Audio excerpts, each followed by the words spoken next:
Today I'm going to be unboxing this Latafa fragrance called Rouge. It's in the Abba, I say exactly, Abba line of fragrances. It's supposed to be a Baccarat Rouge 540 Clone. So let's try this out.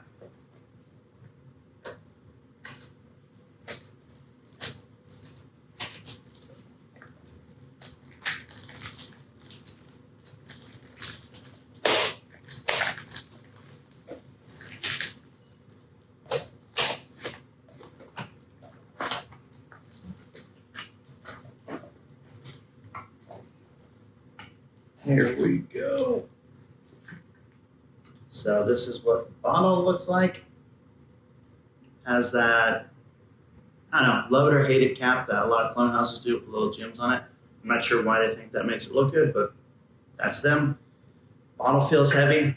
So, but the important thing that we care about, let's see what it smells like. Just toss the cap. And I am going to spray it on the box today.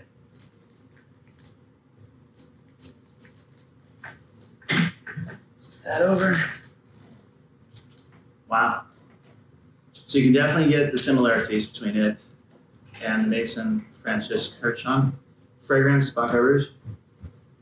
It's a good smell.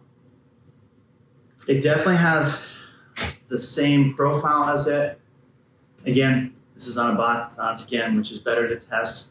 Sometimes it'll lie to you, but right now I'm going to be testing out 4 fragrances. I just don't have enough skin to put it on. So we're going to use boxes for now.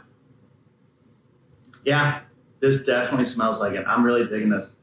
And this fragrance cost me $15 on jomashop.com. So if you're interested in this, it's a great pickup.